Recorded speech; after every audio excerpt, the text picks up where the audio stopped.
Bonjour et bienvenue dans le One Shot numéro 12. Aujourd'hui, on va traiter d'un problème qui atteint pas mal de streamers au tout début. On n'a pas forcément l'argent à mettre dans l'équipement, notamment dans la cam.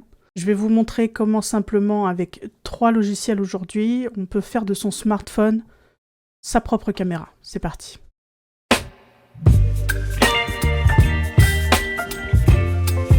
On va commencer simplement avec le site IVCam. C'est le logiciel que j'utilisais au tout début de mes streams. Je vous mettrai les liens dans la description. Il va falloir donc télécharger pour Windows la version pour votre PC et la version sur votre portable.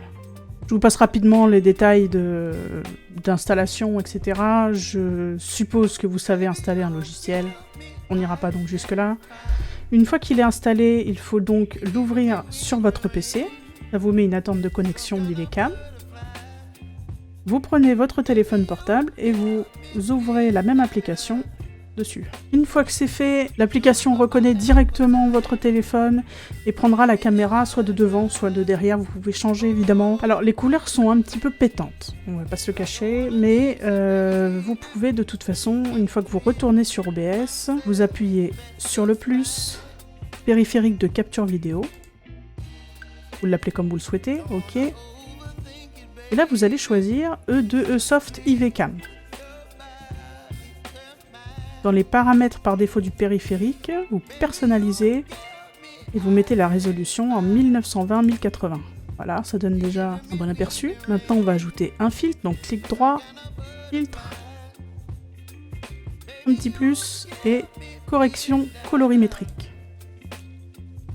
Et là, vous jouez simplement un petit peu avec le gamma, avec le contraste, avec la saturation notamment. On peut arriver en gérant un petit peu les couleurs à avoir une image pas trop mal. Donc si c'est juste pour le gaming, vous n'avez qu'à juste réduire la fenêtre et c'est très très net. Après, tout dépend aussi de votre téléphone portable. On va donc passer au deuxième logiciel, celui d'Elgato. Vous avez une version payante et une version gratuite, c'est EpochCam. Donc on va essayer la version gratuite. J'ai la version payante, mais dans la résolution, c'est la même chose. Et vous allez voir pourquoi, effectivement, Elgato essaye de nous faire payer. Vous allez donc sur EpochCam Elgato, le lien sera aussi en description. Vous allez sur téléchargement, en haut à droite.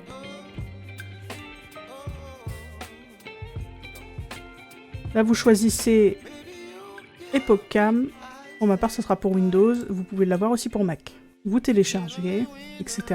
Une fois que vous l'avez pour votre ordinateur, il faut donc télécharger la version également pour votre téléphone. La version non payante, la version gratuite, le logo est blanc et le payant, le logo est bleu. Voilà. Une fois que vous avez téléchargé et installé tout, Camera Hub va s'ouvrir de lui-même. Vous choisissez sur la droite EpochCam, alors moi c'est en iPhone, vous, ça dépend évidemment de votre modèle. Ensuite vous vous rendez sur OBS. Vous cliquez sur le plus, périphérique de capture vidéo, et vous choisissez Elgato Virtual Camera. Paramètres par défaut, vous le changez en personnalisé, vous le mettez en 1920-1080, et ok.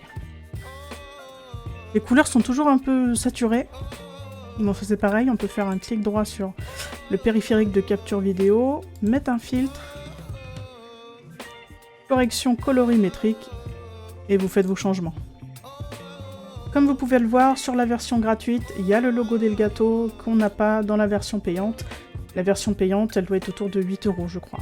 Quelque chose comme ça. Après, si vous voulez l'enlever, il suffit juste de cliquer sur Alt et de remonter un petit peu la fenêtre.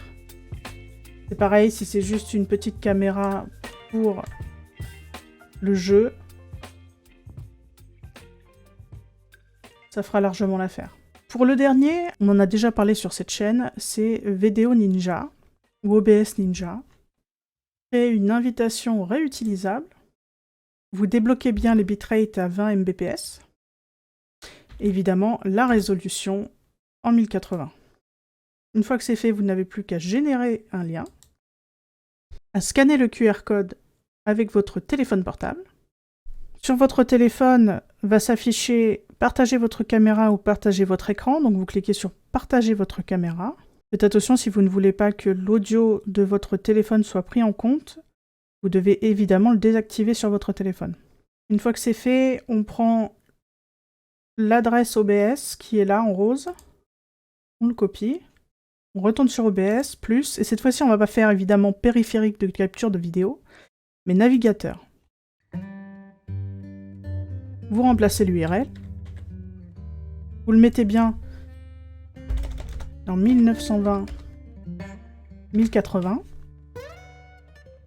OK. Et sur votre téléphone, vous appuyez sur le bouton Start. Voilà, alors un peu comme tout à l'heure, les couleurs sont très marquées. Mais heureusement, avec le navigateur, on peut quand même ajouter un filtre.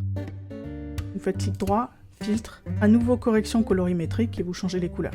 Le dernier finalement est le plus simple, après, à vous de choisir entre les trois. Il y en a sûrement plein d'autres, c'était juste les trois que moi j'ai le plus utilisé et qui sont pour moi le plus fiables quand on passe quelques heures en stream. Si vous avez d'autres logiciels à me conseiller, n'hésitez pas, même si moi maintenant je n'ai plus besoin de passer par la caméra de mon téléphone, ça pourra toujours servir à quelqu'un. Voilà, je vous remercie encore d'avoir regardé cette vidéo. Je mettrai donc tous les liens en description. Si vous avez des commentaires, n'hésitez pas à me les laisser. Si vous voulez laisser un petit pouce bleu, ça aide toujours la chaîne, voire même s'abonner. Vous avez dans la description également un lien affilié MoveGraph. Si vous avez envie d'avoir des overlays plutôt stylés à pas trop cher, n'hésitez pas à passer par le lien. Vu que c'est un lien d'affilié, ça aidera également la chaîne.